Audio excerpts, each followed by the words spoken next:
sedekah akbar dengan 1000 anak yatim dan penghafal Quran. Belum pernah dibuat nih di Pontianak. Nah, gitulah, minta restu sama Mak. Mak, boleh enggak Mak, abang mau bikin sedekah akbar 1000 anak yatim. Wah, bagus tuh, tak pernah ada di Pontianak. Bikinlah yang bagus, kata Mama.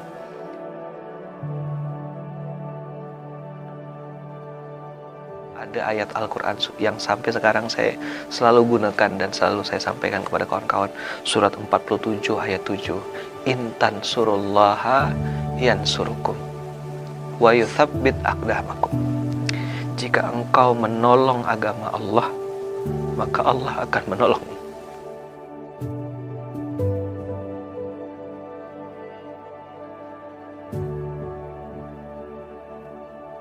Juli 2012.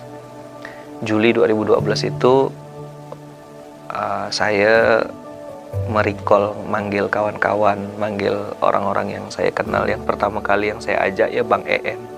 Karena Bang EN ini kawan saya SMP. Waktu itu 2012 beliau lagi di puncak-puncaknya gitu ya. Leader multi level besar, kemudian dapat reward, downline-nya sudah ribuan. Di badannya tuh sudah pakai barang-barang yang mahal gitu ya. Nah, saya tuh tak punya apa-apa, motor tak punya, apa tak punya gitu ya. Nah, jadi waktu itu saya tanya, ajak sama dia, bro, saya bilang, mau udah ikut, saya mau bikin event nih, mau bikin program namanya sedekah akbar. Nah, itulah muncul kalimat sedekah akbar itu.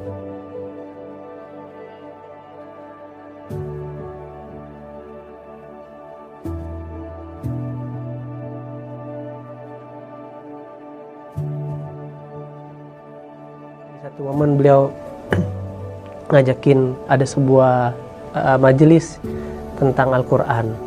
Nah, di situ awal pertama kali saya secara pribadi datang ke majelis ilmu yang menurut saya awal titik balik saya kenalan sama Quran.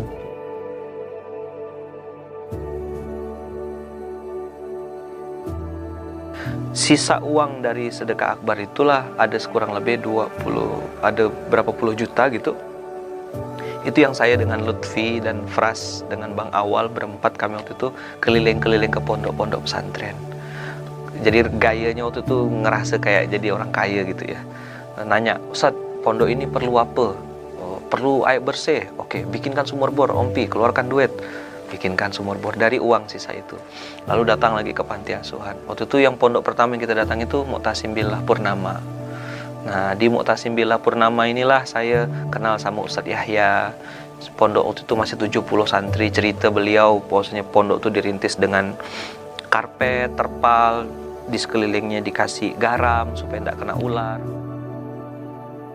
Nah, Ustadz Yahya waktu itu cerita sama saya, cerita tentang ada 2 beradik yang jadi tonggak awal gerakan infak beras sebenarnya. Jadi Ustadz Yahya waktu itu cerita bahwasanya ada 2 beradik yang itu tuh umurnya 4,5 tahun dengan 6 tahun. Bapak ibunya meninggal dunia karena kecelakaan, jadi yatim piatu, dan dia dipelihara oleh kakeknya. Cuma kakeknya belum muslim, non muslim. Ustadz Yahya dapat informasi bahwasanya kakeknya ini akan menjual mereka berdua ini.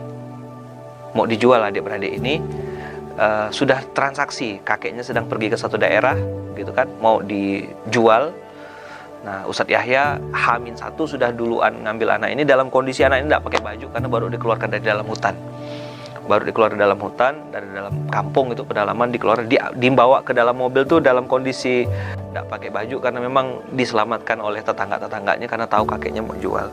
Nah, yang bikin kesal adalah adik mereka yang nomor 3, yang perempuan. Yang perempuan tuh umurnya baru 1,5 tahun. Baru 1,5 tahun, dijual sama kakek kandungnya sendiri, itu harganya 1,5 juta. Gara-gara kakeknya itu kalah main judi.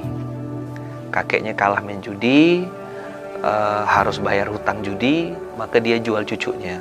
Cucu pertama, cucu yang ketiga nomor 3 sudah dijual, sudah berhasil dijual 1,5 juta. Nah, dia mau jual lagi cucunya yang 2 ini. Tapi keburu diselamatkan oleh Ustadz Yahya. Nah, cerita ini bikin otak saya kontraksi gitu. Oh, saya bilang aku nih banyak masalah, tapi dengar cerita ini akhirnya saya jadi sering main-main ke pondok beliau itu, ke pondoknya Ustadz Yahya, masih zaman Tanah Merah waktu itu di Mu'tasim Billah.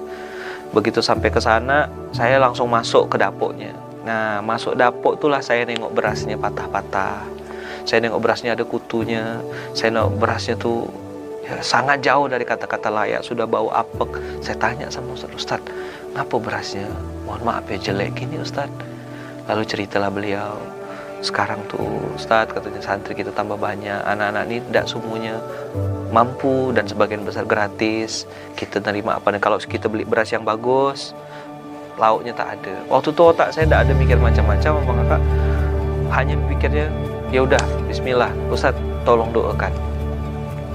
Tolong doakan nanti biar kami yang bantu carikan berasnya. Ustadz Yahya mengajar di pondok, ngurus pondok, biar kami yang carikan. Nah, itulah cikal bakal adanya gerakan infak beras.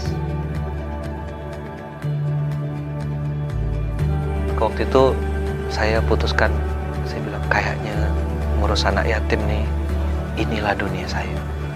Kayaknya inilah nih fase hidup saya yang harus saya mulai.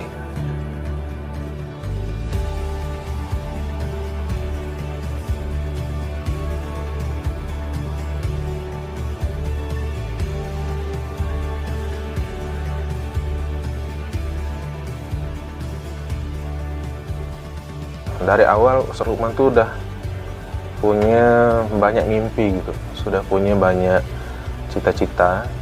Mimpi katanya kan, mau enggak kalau kita jadi saudagar beras katanya. Pikiran saya saat itu saudagar beras mungkin jualan beras. Maksud saya saudagar beras ini adalah kita bagi-bagi beras katanya kan, membantu anak yatim dan juga membantu pondok-pondok katanya. Terus Bang, saya tanya, berasnya dari mana? Nah, kita carilah, kita kumpulkan uang dari kawan-kawan yang kita kenal, dari keluarga kita, baru nanti uang itu kita belanjakan beras. Nah, kita lah yang mengantarkan berasnya ke panti-panti. Jadi singkat cerita, ya udah kita Bismillah bikin gerakan. Awalnya saya Ustadz Lukman, Bang Lutfi dan awal. Jadi kita jalan, awalnya hanya 3 pondok. Keceriaan dari adik-adik itu kita juga merasakan kebahagiaannya. Mungkin itu yang dimaknai dengan sedekah kembali lagi ke kita. Bahwa kita yang beri, mereka yang menerima, tapi kita yang merasa bahagia. Jadi inilah yang jadi motivasi saya dan kawan-kawan pengen terus untuk berbuat. Dan akhirnya kita punya gerakan namanya Gerakan Infak Beras. Itu bulanan memberikan beras dengan beras kualitas terbaik.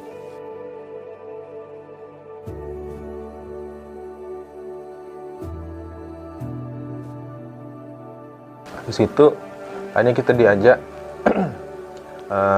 gabung. Pak Nur Hasan tuh bilang, saya itu punya masjid, saya ada bikin masjid. Ada bikin masjid namanya Masjid Munzalan Mubarokan. Tapi masjidnya sepi. Beliau menawarkan kepada Ustadz Lukman untuk menggarap lah, membesarkan dan istilahnya mengaktifkan fungsi masjid itu. Nah, itu Masjid Munzalan Mubarokan tadi. Ashabul Yaminnya hanya tadinya Ustadz Lukman, sementara yang punya masjid ini adalah Bang Nur Hasan. Dileburlah menjadi sebuah yayasan yang mentayungi semuanya, yaitu Pondok Modern Munzalan Ashabul Yamin.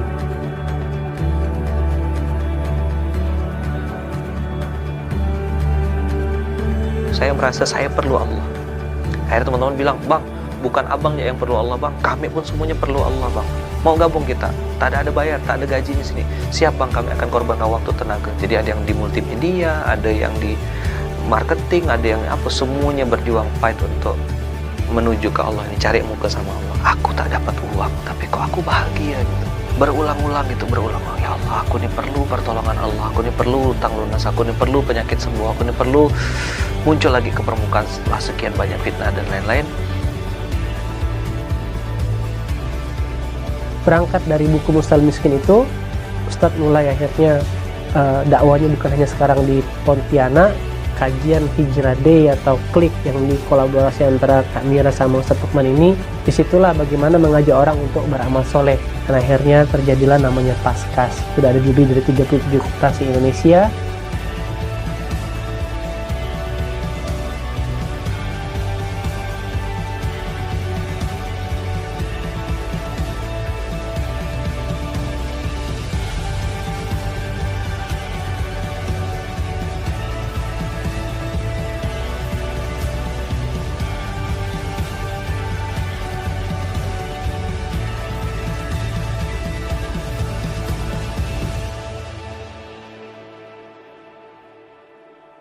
wujuhu yawma idzin nazirah. Wajah-wajah ahli surga itu hari itu, kata Allah, akan melihat wajahnya Allah, akan bertemu dengan Allah langsung. Bagaimana bangga perasaannya ketika kita bertemu dengan Allah yang menciptakan kita. Kita berharap bisa satu surga dengan Rasulullah, karena Rasulullah berjanji, aku dan orang yang mengurus anak yatim seperti ini di surga. Banyak orang mempersiapkan hidup yang baik, tapi lupa mempersiapkan mati yang baik.